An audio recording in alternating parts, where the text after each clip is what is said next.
देखिए, कल हम लोग छात्र आंदोलन जयप्रकाश नारायण जी के संपूर्ण क्रांति का चर्चा कर रहे थे और हम लोगों ने संपूर्ण क्रांति को पढ़ा और ये देखा कि तत्कालिक प्रधानमंत्री श्रीमती इंदिरा गांधी के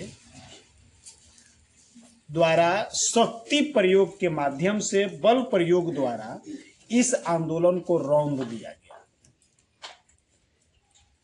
पूरे भारत में आपातकाल की घोषणा कर दिया गया। लोक नारायण जयप्रकाश नारायण समेत सभी शीर्षस्थ नेताओं को जेल में डाल दिया गया।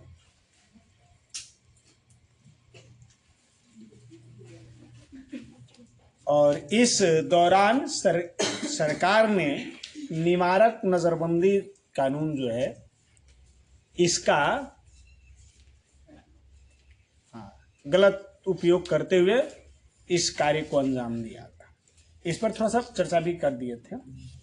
अब एक तरह से आगे हम लोगों को पढ़ना था, थोड़ा सा इस पर बात कर लेते हैं। उसके बाद आगे अब हम लोग कुछ अन्य आंदोलनों की बात करेंगे, क्योंकि जन संघर्षों की तो बातें चल रही है। इस बात 1975 के आपातकाल के दौरान सरकार द्वारा इतनी ज्यादतियां की गई जिसका उदाहरण लोकतांत्रिक देशों में कहीं नहीं मिलता है। किसी भी लोकतांत्रिक देश में देखा जाए तो इतना बेरहम सरकार नहीं मिलेगी। यानी कहा जा सकता है कि उस समय की सरकार लोकतंत्र की सभी सीमाओं को पार कर गई थी। एक तरह से कहा जाए कि सरकार का रवैया अलोकतांत्रिक हो गया था। आपातकाल ने भारतीय लोकतंत्र की कमजोरियों को उजागर कर दिया। सही अर्थ में आपातकाल के दौरान भारत लोकतांत्रिक रह ही नहीं गया था और आपातकाल ने भारतीय लोकतंत्र में जो कमियां थी उस कमियों को दिखाने का काम किया। और एक तरह से निष्कर्ष के तौर पर हम लोग कह सकते हैं कि आपातकाल के दौरान भारत अब एक लोकतांत्रिक देश रह ही नहीं गया था। जैसे ही आपातकाल की अवधि समाप्त हुई, लोकसभा के चुनाव की घोषणा कर दी गई। चूंकि कार्यकाल तो पहले ही पूरा हो चुका था, फिर भी आपातकाल के दौरान ये कार्यकाल थोड़ा लंबा चला गया, तो आपातकाल की समाप्ति होते ही लोकसभा के चुनाव की घोषणा कर दिया गया। अर्थात 1977 में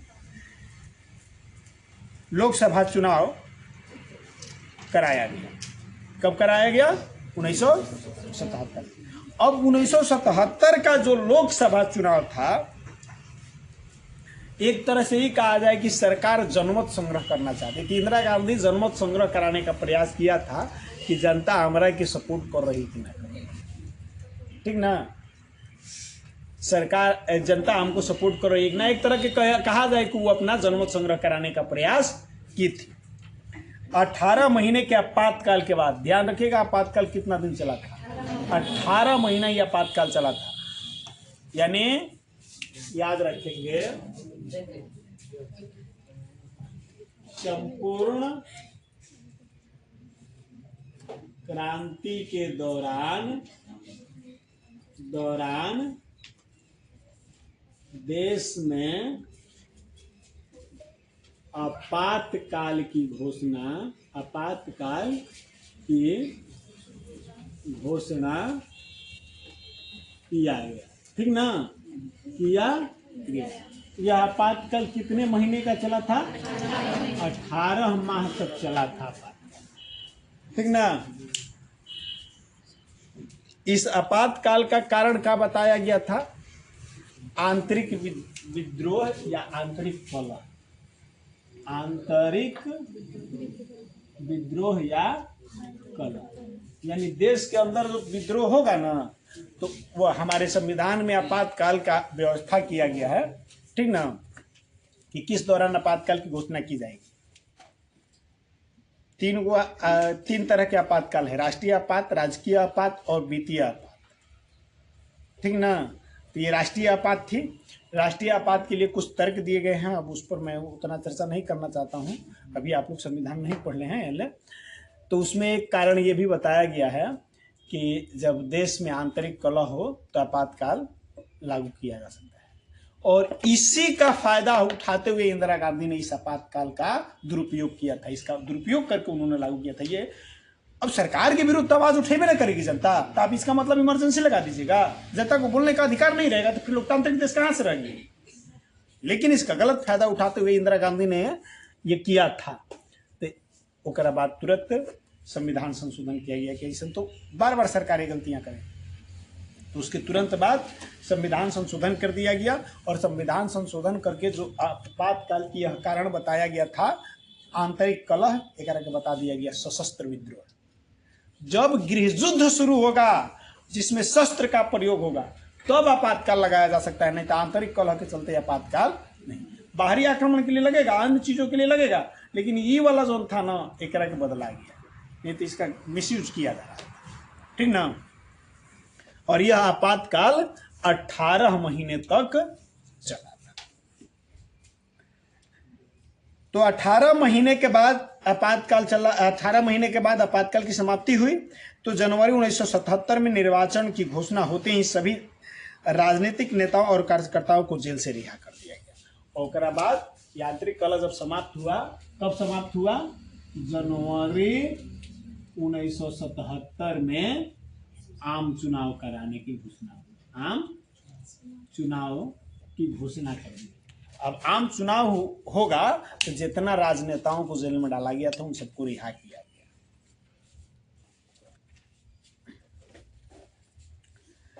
1977 के चुनाव के एन मौके पर विपक्षी दलों ने जनता पार्टी नाम से जिस राजनीतिक दल का गठन किया था उसे लोकसभा में अप्रत्याशित सफलता। अब वही घड़ी क्या हुआ था कि जितना विपक्षी लोग था ना, इंदिरा गांधी के जितना विपक्षी लोग था, ये लोग देखा कि कांग्रेस एकदम हावी है, तो वही घड़ी विपक्षी लोग सब एकजुट होकर के मिल करके एक जनता पार्टी का गठन किया, ठीक ना। नया राजनीतिक दल का गठन किया गया और उस चुनाव में इस राजनीतिक दल को अप्रत्याशित सफलता। नई नई पार्टी थी, अभी वही साल गठन हुआ था, लेकिन सब कोई त्रस्त हो गया था कांग्रेस में, इंदिरा गांधी से त्रस्त था। ये इतने दिन जो शासन की थी 71 से 77 76 वाला जो शासन उनका था ना, ये पूरे जनता को तोड़ के रख दिया था और जनता किसी भी कीमत पर इस सरकार को बेदखल करना चाहती थी। अब किसी भी कीमत पर बेदखल करना चाहती तो कर जगह पर कोई ना कोई लाना था ना। और ये नई नई पार्टी बनल थी, जनता ने सपोर्ट कर दिया इस पार्टी को और जनता पार्टी को अप्रत्याशित सफलता प्राप्त हुई और यह पार्टी केंद्रीय सरकार में आ गई। यानी कि अब पहली बार गैर कांग्रेसी सरकार का गठन किया गया ना। 1977 में भारतीय राजनीति के इतिहास में स्वतंत्रता के बाद पहली बार 1977 में गैर कांग्रेसी सरकार का गठन हुआ था। इधर कांग्रेस को लोगों ने नकार दिया और नकार करके एक जगह पर कौन पार्टी को चुना? जनता पार्टी को चुना। जेपी जनता पार्टी जेडीयू का है, तो वो घड़ी जेडीयू का जन्म नहीं था। जेडीयू का जन्म तो 1999 में हुआ ना। सब चीजें पढ़नी है, सारे राष्ट्रीय दलों के बारे में पढ़ लेना है इसी चैप्टर में। उल्लेखनीय है कि 1977 में लोकसभा के लिए हुए निर्वाचन में जनता पार्टी और उसके साथी दलों को लोकसभा की कुल 542 सीटों में से 330 सीटें मिली थी। याद रखें, ये जो 1977 का चुनाव हुआ था, इस चुनाव में जनता पार्टी एवं उसके सहयोगी दल, ठीक ना। तो हम जानते हैं कि भारत में टोटल कितनी सीटें हैं? लोकसभा की टोटल 500, उस समय 542 थे। उस समय टोटल 542 सीटें थी और इस 542 में से 330 सीटें मिली थी। याद रखेंगे, पूछ देता है प्रश्न। 1977 के आम चुनाव में जनता पार्टी एवं उसके सहयोगी दलों को 542 में से कुल कितनी सीटें प्राप्त हुई थी, याद रखे कोई, ठीक ना। अभी अभी तो 543 होना गया, वो घड़ी जनसंख्या कम थी, वो घड़ी राज्य आपके पास 14 गो था, अभी आज राज्य देख रहे हैं कब हो गया, परिसीमन होते रहता है, अब तुरंत बढ़ने वाली है, ये सीटें बढ़ जाएंगी। चलिए, इंदिरा गांधी स्वयं रायबरेली से और उनके पुत्र संजय गांधी अमेठी से चुनाव में पराजित हो गए। याद रखिएगा कि कांग्रेस के खानदानी सीटें रायबरेली और अमेठी, रायबरेली और अमेठी कांग्रेस के ही नहीं, गांधी परिवार का खानदानी सीट है। गांधी परिवार का कोई ना कोई सदस्य उजले चुनाव लड़बे करेगा। इतिहास में पहला बार ऐसा हुआ था कि खुद रायबरेली से इंदिरा गांधी चुनाव लड़ी थी और हार गई थी, और उनका पुत्र संजय गांधी खुद अमेठी से चुनाव लड़के हार गया था, ये भी याद रखें।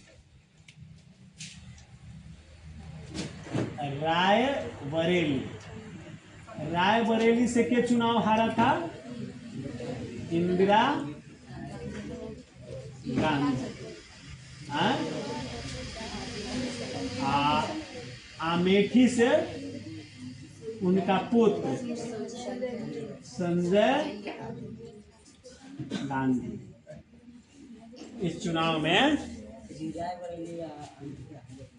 जगह, जैसे हमने के आरा लोकसभा क्षेत्र बना वैसी अमेठी लोकसभा क्षेत्र, रायबरेली लोकसभा क्षेत्र, जहाँ से खड़ा होना आदमी कगो सांसद खड़ा हुई, तो सांसद के चुनाव इंदिरा गांधी रायबरेली से लड़ल थी, अमेठी से उनका पुत्र संजय गांधी। अभी वर्तमान में यही ना हाल है, रायबरेली से सोनिया गांधी, अमेठी से उनका पुत्र राहुल गांधी।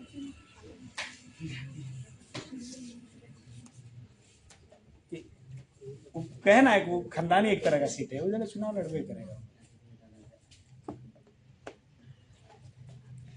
अभी तक इस संबंध में लिखी गई उपरोक्त बातों से क्या आपको एहसास नहीं होता है कि लोकतंत्र में जनसंघर्षों एवं आंदोलनों का एक ऐसा स्थान है जिसे लोकतांत्रिक सरकारें अनदेखी नहीं कर सकती है।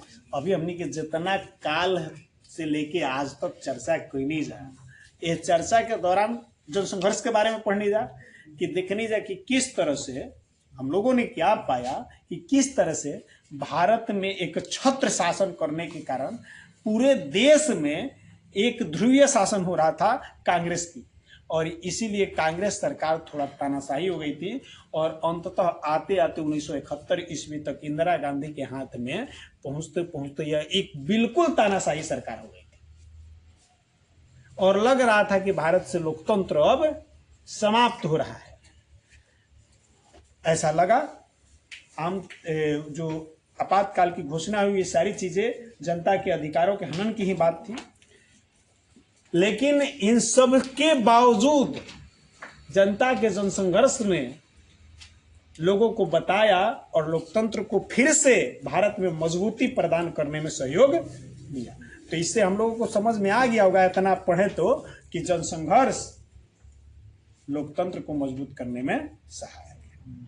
लोकतंत्र बहुत जरूरी है, लोकतंत्र के लिए बहुत जरूरी है जनसंघर्ष। विदाउट जनसंघर्ष के लोकतंत्र महफूज नहीं रह सकता है। 1977 में भारतीय लोकतंत्र में जनता पार्टी की सरकार का गठन और इंदिरा गांधी की पराजय ने अन्य देशों की तुलना में भारतीय लोकतंत्र की प्रक्रिया को काफी मजबूत भी कर दिया था। यह भी बता दिया कि भारतीय जनता जागरूक है, और इन लोगों ने देखा कि सरकार जब हावी हो रही है और अलोकतांत्रिक होती जा रही है, तो जनता ने उस सरकार को नकार दिया और एक नए सरकार का चयन कर दिया। ये भी बता दिया सरकार को कि अगर जनता को आप नजरअंदाज करेंगे तो इसका खामियाजा आपको भुगतना पड़ेगा। आज हम अगर किसी व्यक्ति को किसी पोस्ट के लिए चयनित कर लेते हैं, हम प्रधानमंत्री के लिए कोई हमारा प्रधानमंत्री आ गया है, हमने किसी को सांसद निर्वाचित कर दिया, हमने किसी को विधायक निर्वाचित कर दिया, मुखिया निर्वाचित कर दिया, जिला परिषद निर्वाचित कर दिया, इसका मतलब क्या?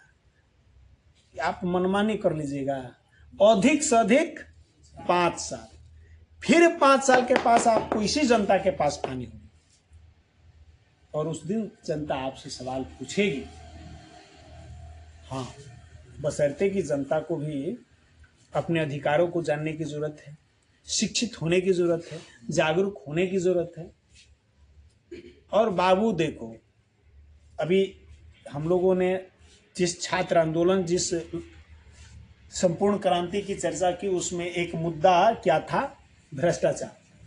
तो अगर हम किसी को भ्रष्टाचारी होने का आरोप लगा रहे हैं तो पहले ध्यान रखना है कि हमारा अंदर ना होके चाहिए। हम जिस गलती को कर रहे हैं ओकरा खातिर केहू के दोषी नहीं ठहरा सकते। अगर हम खुदे भ्रष्टाचारी हैं तो दूसरा के कह सकते हैं भ्रष्टाचारी। हम चोर हैं तो दूसरा के चोर कहने का अधिकार है हमें। अगर हमने जीवन में कभी चोरी नहीं की है तब हमारा किसी पर आरोप लगाने का अधिकार है, नहीं तो हम चोरी कैले हैं तो कौना मुंह से किसी को चोर कहेंगे? वो तो कहेगा पे करेगा कि आप कौन दूध के धोल। बात सही है कि नहीं है? तो जनता, अगर हम मुखिया के ऊपर, जिला परिषद के ऊपर, विधायक के ऊपर, सांसद के ऊपर, मुख्यमंत्री और प्रधानमंत्री के ऊपर अगर ये आरोप लगा रहे हैं कि भ्रष्टाचार कर रहे हैं तो ये सही बात नहीं है। पहले उस भ्रष्टाचार से अपनी हाथ खींच लेना चाहिए हमें।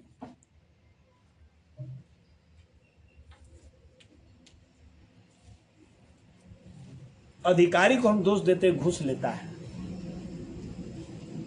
कुछ हमारी भी तो गलती है, हम घूस दे रहे हैं ना, है कि नहीं है? अभी हम एक जगह कुछ काम से गए थे तो वहां हमारी काम नहीं हो सकी, कुछ कारणों से नहीं हुई। तो हमारी आदत है, बात नहीं हुई तो नहीं हुई, लौट के आ गया। अब घरे कुछ लोग, मैंने हमारा घर से तो कोई कहेगा नहीं कुछ, लेकिन फिर भी और लोग जो था, काम चल रहा था हमारा, तो जो मिस्त्री उस्त्री मजदूर वगैरह बोले कि सर हो जाता, कहते कुछ खर्चा पानी देना है, तो हमारे से तो ये भी नहीं करेगा ना, बुझाया? तो कोई घूस कह के देता है कि हम घूस दे रहे हैं, ये ना कह के देता है कि मिठाई उठाई खा लीजिएगा, खर्चा पानी के लिए कुछ पैसा रख लीजिए। घूस यही होता है ना। तो हमसे ही कहा गया कि 200-400 रुपया घूस दे ले रहते तो आपका कम हो जाता है। एक काम हमारा सुई भी नहीं करेगा। 150 रुपये के लिए हमारा एडमिशन नहीं हुआ महाराजा कॉलेज में, साइंस स्ट्रीम से, हमने देबे नहीं किया। 1 रुपया घूस के नाम पर, 1 रुपया नहीं। ऐसे कोई को दे देंगे, 200-400-500 रुपये दे सकते हैं, लेकिन घूस के नाम पर नहीं। दान पात्र लोगों को किया जाता है, जो दान के पात्र हो उसी को दान किया गया दान कहलाता है। बताओ, संस्कृत के हम टीचर हमरे से सब बात कर रहे हैं, हम ना तो लोग के समझले हैं कि दान किसको। जो दृष्टि से यक्ष ने प्रश्न पूछा था ना, उत्तम दान क्या है, भुला गए आप? योग्य व्यक्ति को सही समय पर दिया गया दान ही उत्तम दान है। ऐसे क्यों कि आप दे दिए तो नहीं, आप करोड़ों रुपए किसी को दान दिए, वो दान नहीं है। लेकिन सड़क पर मिला एक भूखा व्यक्ति, एक प्यासा व्यक्ति, एक पीड़ित व्यक्ति को आपने 1 गिलास पानी पिला दिया, वो बहुत बड़ा दान है। तो सही समय पर सही व्यक्ति को दिया गया दान ही उचित दान है। अब आप लोग कहो, ये दान हुआ ना? ना, तू लोग दान के पात्र है।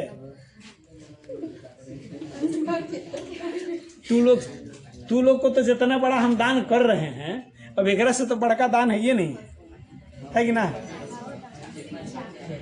एक से बड़का दान है, तू ही लोग बता।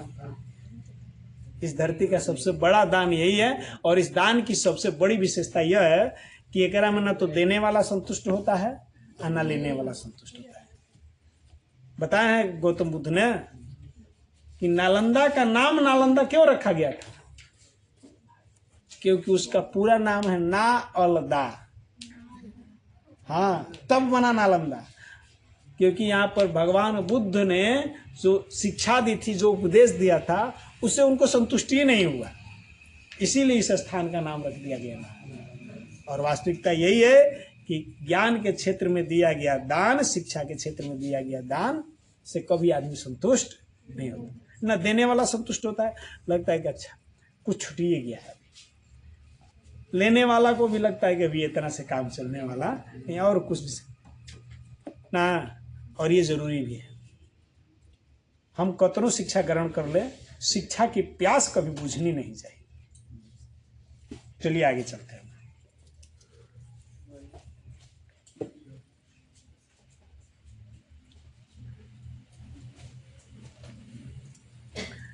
तो इंदिरा गांधी की जो पराजय हुई ना इस चुनाव में, यह अन्य देशों की तुलना में भारतीय लोकतंत्र प्रक्रिया को और मजबूती प्रदान की थी। 1977 के दशक के बाद भारतीय संविधान में उद्घोषित उद्देश्यों के क्रियान्वयन तथा अपने अधिकारों और दावों की पूर्ति हेतु प्रदेश में जनसंघर्ष छोटे बड़े आंदोलनों के रूप में सरकार को सचेत करती रही है, और हमेशा समय समय पर इस तरह के आंदोलन होते रहा है। अभी कल ही मैंने चर्चा किया था पटना की घटना वाला, अभी 22 तारीख को फिर होने वाला है। कल 22 है, कल 21 है, अभी 22 को हम भी जा रहे हैं उस आंदोलन में। नहीं देखो, जरूरी नहीं, करने के लिए जा रहे हैं, ये जरूरी है। सरकार को बताना जरूरी है कि आप गलत कर रहे हैं। क्या करिए, चलिए।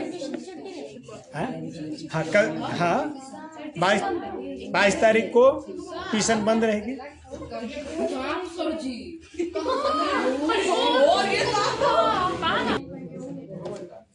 देखिए,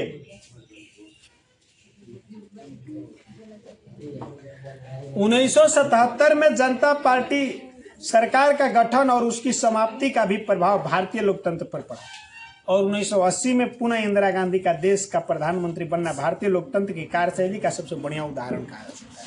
अब देखो क्या हुआ, 77 में जनता पार्टी की सरकार बनी, लेकिन यह पार्टी अधिक दिनों तक सरकार नहीं चला सकी, वो अपना कार्यकाल पूरा नहीं कर सकी, और पुनः फिर 1980 में इंदिरा गांधी दोबारा चुनाव जीत गई।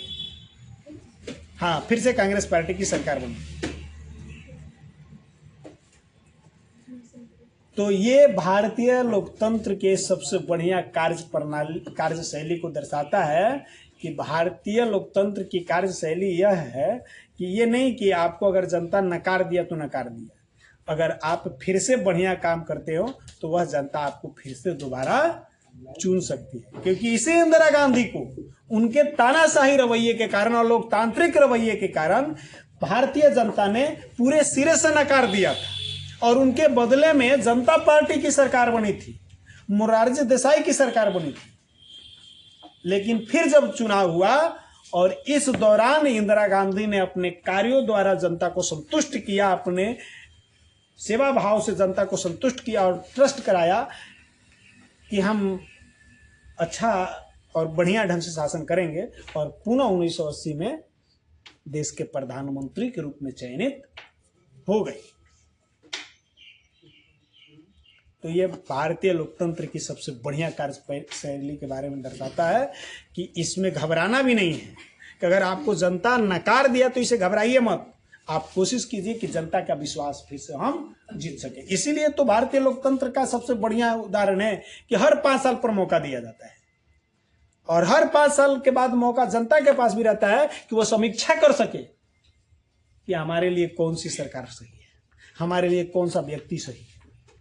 हमें भी समीक्षा करने का मौका मिलता है, और 5 साल लोगों को भी मौका मिलता है कि वो जनता को पर अपना विश्वास कायम रख सकेगा कि क्या करेगा। भारतीय लोकतंत्र में क्षेत्रीय आकांक्षाओं की राजनीति अभिव्यक्ति की अनुमति प्राप्त है। नहीं समझ में आया? यानी क्षेत्रीय राजनीति भी भारतीय लोकतंत्र में इसका अधिकार दिया गया है कि क्षेत्रीय राजनीति भी किया जा सकता है। लोकतांत्रिक राजनीति में देश के विभिन्न राजनीतिक दल और समूह क्षेत्रीय पहचान, आकांक्षा या किसी विशेष क्षेत्रीय समस्याओं के द्वारा सरकार पर दबाव डाल सकती है। जैसे जम्मू कश्मीर के लोगों की आकांक्षाएं, नागालैंड और मिजोरम जैसे पूर्वोत्तर राज्यों में भारत से अलग होने संबंधी आंदोलन तथा दक्षिण भारत में द्रविड़ आंदोलन के अतिरिक्त भाषा के आधार पर भी राज्यों के गठन की मांग के लिए जन आंदोलन हुआ। ये सब क्षेत्रीय मांग है। तो भारतीय राजनीति में, भारतीय लोकतंत्र में क्षेत्रीय मांगों को भी पहचान दी गई है कि क्षेत्रीय राजनीति भी किया जा सकता है। कह रहा है कि उदाहरण के लिए तमिलनाडु में हिंदी को राजभाषा बनाने के विरुद्ध आंदोलन चलाया गया था।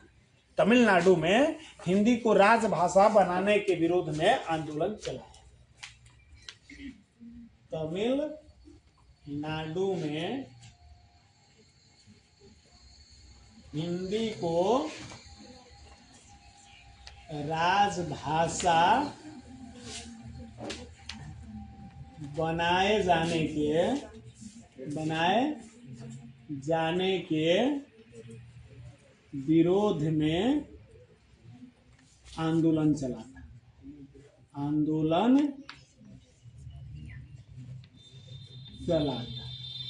बात यह थी कि अब तमिलनाडु के लोग अहिंदी भाषी हैं, वो लोग तमिल भाषा बोलता है, तो इसीलिए उन लोगों ने जो अंग्रेजी भाषा है ना, इसको हटा करके जब राजभाषा बनाया जा रहा था हिंदी को, यानी पूरे भारत में केवल एक भाषा की पहचान दी जा रही थी, तो इसका उन लोगों ने विरोध किया।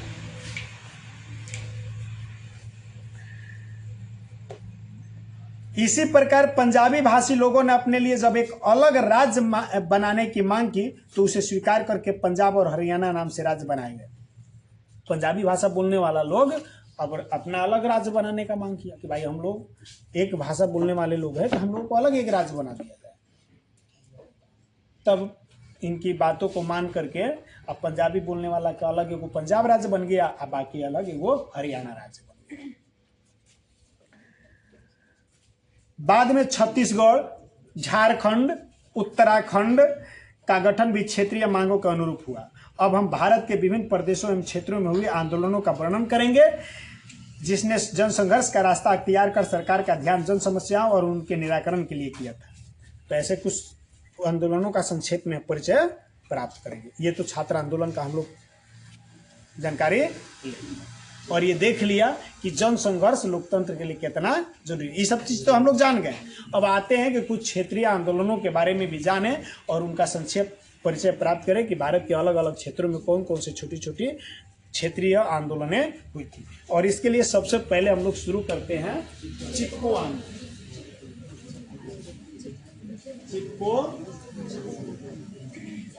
आंदोलन।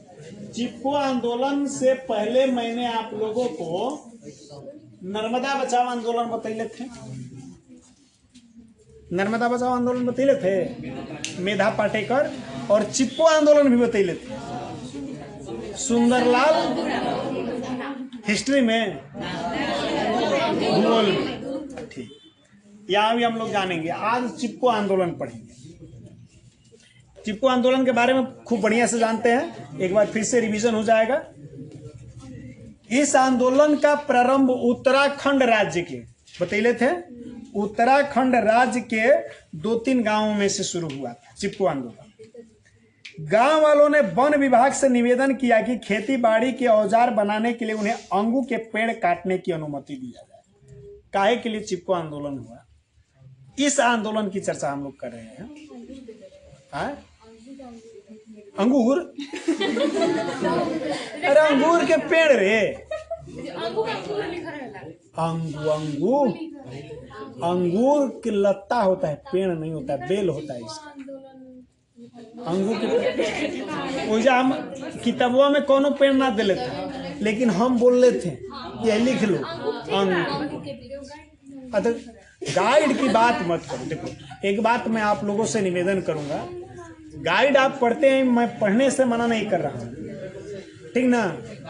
ए बुआ, गाइड आप पढ़ते हैं, पढ़ने के लिए मैं मना नहीं कर रहा हूं, लेकिन गाइड पर ट्रस्ट मत करिएगा।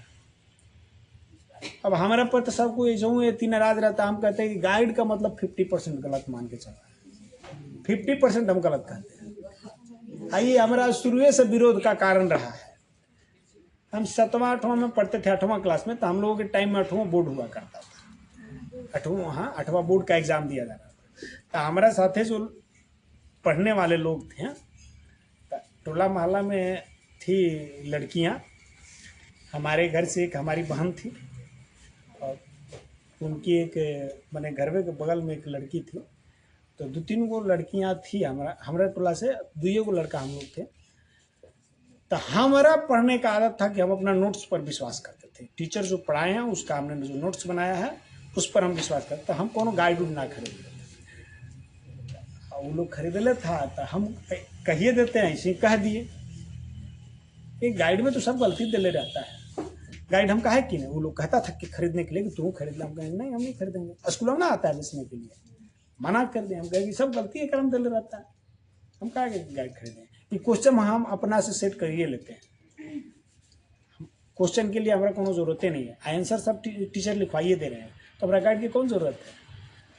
अब कभी पढ़ने के लिए ज़रूरत ना होता है, कभी मन किया कि चलो हम कहे उन लोग से लाओ तेरी गाइड को, सब हमारा से लड़ गया। आज तू कहता है गलती है, देखो गलती है इसको स्वीकार करना चाहिए। कोई भी प्राइवेट पब्लिकेशन पर ट्रस्ट नहीं करना चाहिए। आपकी ट्रस्ट बस इसी पुस्तक पर आप कर सकते हैं, क्योंकि रेफरेंस की जरूरत पड़ेगी तो आप ये दे सकते हैं। कहीं कोनो क्वेश्चन पर ऑब्जेक्शन हुआ तो ये रेफरेंस में ये लगेगा, ये में जो लिखा रहेगा तो बात मनाएगा, बाकी कोनो किताब में कोई लिखले होके ना माने। चलिए तो इस कहानी को समझते हैं।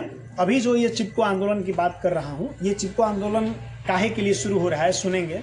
उत्तराखंड में 2-3 गो गांव के लोग वन विभाग के अधिकारियों से निवेदन किया, आग्रह किया कि उनको खेती के काम के लिए औजार बनाने के लिए कुछ लकड़ियों की जरूरत है और इसके लिए उन्हें अंगू के पेड़ काटने का अधिकार दिया जाए। ठीक ना, पेड़वा काटेंगे लकड़ियाँ होगा तब ना बनेगा। जिसको करिए देखबे करते थे, हल चलाने के लिए जुआट, हरिस, हेंगा, सब खेती के काम में प्रयोग होने वाला हर औजारे लकड़ी के होता था। तो भाई एकरा के लिए तो पेड़ काटना ही पड़ेगा, तो ये अधिकार मांग लेते। वन विभाग ने गांव वालों को पेड़ काटने की अनुमति न देकर खेल सामग्री के निर्माताओं को जमीन का वह टुकड़ा व्यवसाय प्रयोग के लिए आवंटित कर दिया। उन वन विभाग ने क्या किया, गांव वालों को पेड़ काटने का अनुमति नहीं दिया, मना कर दिया। आप बदले में क्या किया, खेल सामग्री के लिए व्यवसायिक तौर पर उपयोग करने के लिए इस जमीन को कुछ प्राइवेट कंपनियों को सौंप दिया गया। जैसे क्रिकेट का बल्ला बनता है लकड़ी से, अन्य चीजें बनती हैं, तो उसके लिए खेल सामग्री के लिए व्यवसायिक तौर पर इसको बेच दिया गया। वन विभाग की इस कार्रवाई से गांव वाले काफी दुखी हुए। अब तो रुष्ट हो ही न जाएंगे।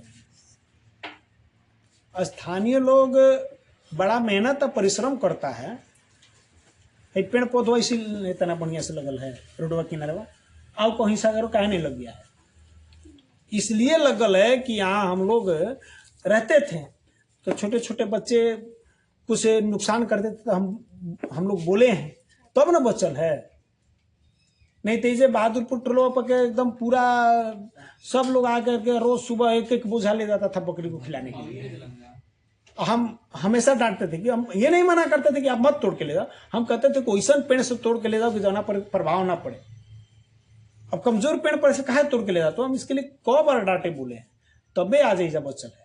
तो स्थानीय लोग जरूर सेवा करता है वन का, और ये सब आदिवासी लोग तो अपने जीवन ही उसमें इनका परिवार के समान होता है। तो उतना मेहनत करके विकसित किया है, और जरूरत की सामग्री के लिए इन्हें पेड़ काटने का अधिकार नहीं दिया गया। अगर कोई नहीं काटता तो उतना दुख ना होता। तो इनको अधिकार नहीं दिया गया, आप व्यवसाय के लिए इसको बेच दिया गया। तो इससे काफी दुखी हो गए गांव वाले, और उन्होंने सरकार के इस निर्णय का जबरदस्त विरोध किया, विरोध करना शुरू कर दिया। गांव वालों का यह विरोध शीघ्र ही उत्तराखंड के अन्य क्षेत्रों में भी फैल गया। परिणाम स्वरूप क्षेत्र की परिस्थितियों और आर्थिक शोषण से जुड़े अन्य सवाल भी अब उठने लगे। एक बार सरकार के खिलाफ आवाज उठ जाता है तो उसमें फिर ऐड होने लगता है। अब एक समस्या को लेकर आवाज उठल है, धीरे धीरे लोग बढ़ते जाएंगे और बातें भी बढ़ती जाएंगी। उसी एक समस्या के लिए शुरुआत हुआ था, लेकिन धीरे धीरे अन्य समस्याएं भी इसमें जुड़नी शुरू हो गई। गांव वालों ने सरकार से यह मांग किया कि जंगल की कटाई का कोई भी ठेका बाहरी व्यक्ति को नहीं दिया जाना चाहिए। इन लोगों ने यही मांग किया कि लकड़ी काटने का ठेका बाहरी लोगों को नहीं दिया जाना चाहिए। उनकी स्पष्ट मांग थी कि स्थानीय निवासियों का जल, जंगल और जमीन जैसी प्राकृतिक संसाधनों पर एकमात्र नियंत्रण होना चाहिए। भूगोल में भी बात बता लेते हैं कि किताब में बोले नहीं लिखले है, लेकिन याद रखना मांग यही था, जल, जमीन और जंगल, ये जो प्राकृतिक चीजें हैं, इन पर स्थानीय लोगों का अधिकार होना चाहिए।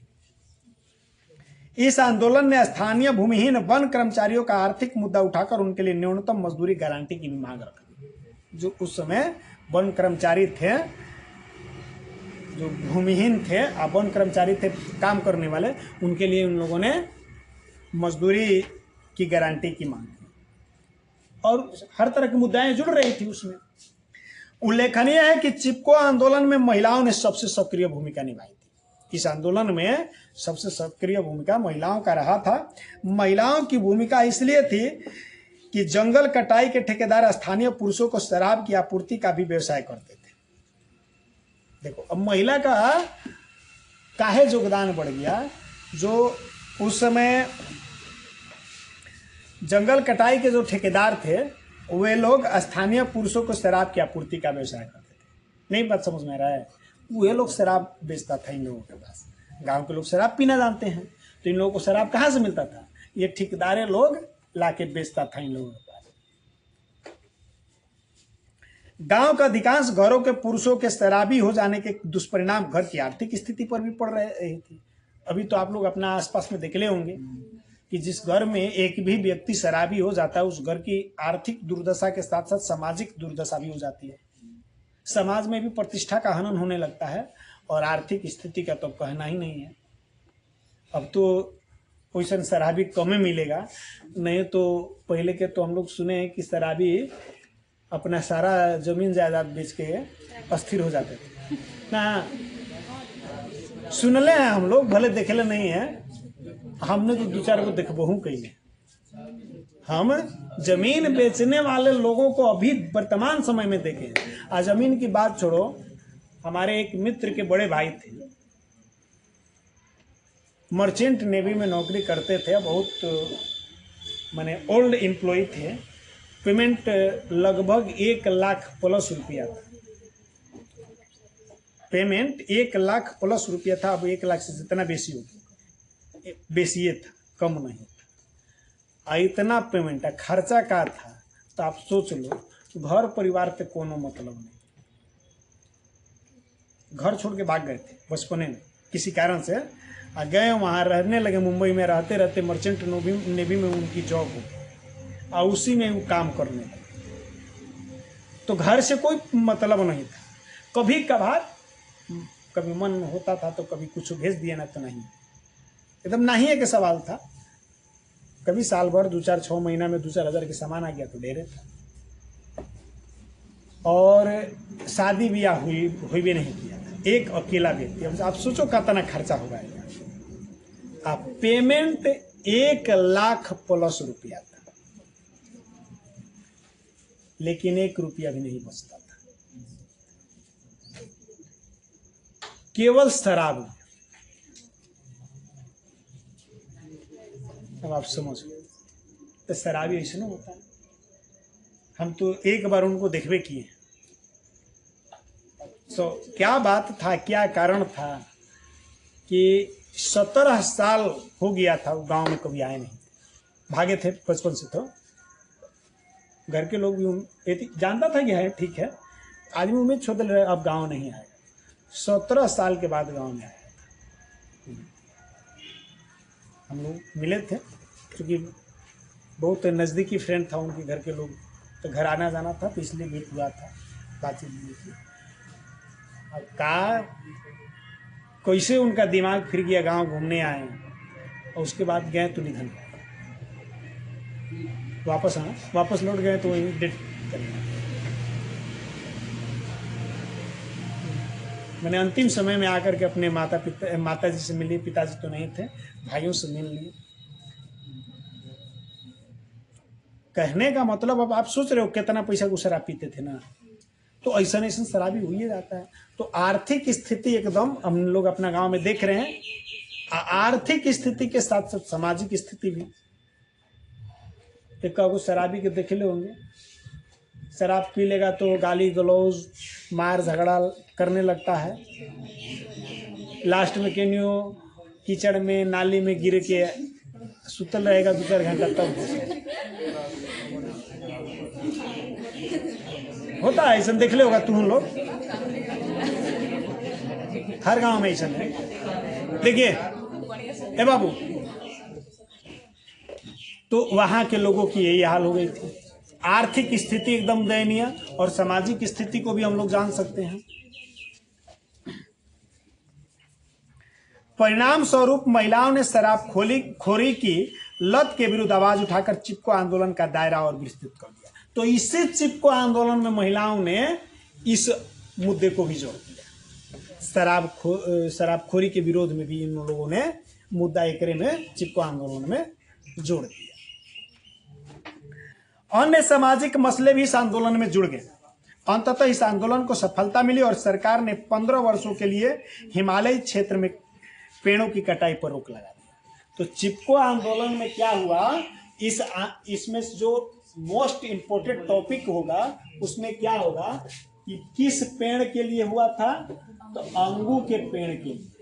एकरा में सबसे मोस्ट मुद्दा क्या था, एगो तो पेड़ की कटाई है, वृक्ष की कटाई, एकरा साथे साथे शराब खोरी, ये दूगो मोस्ट मुद्दा। तीसरा क्या था, भूमिहीन वन कर्मचारियों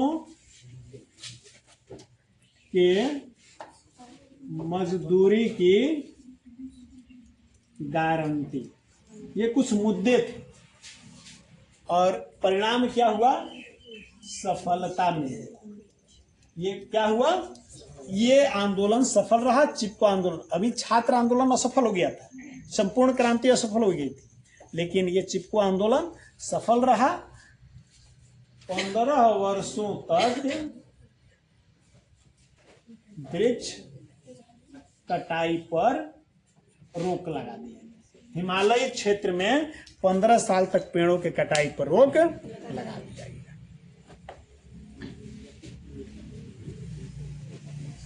यह आंदोलन 1970 के दशक और उसके बाद के कुछ वर्षों में देश के विभिन्न क्षेत्रों में उत्पन्न विभिन्न जन आंदोलनों का प्रतीक बन गया।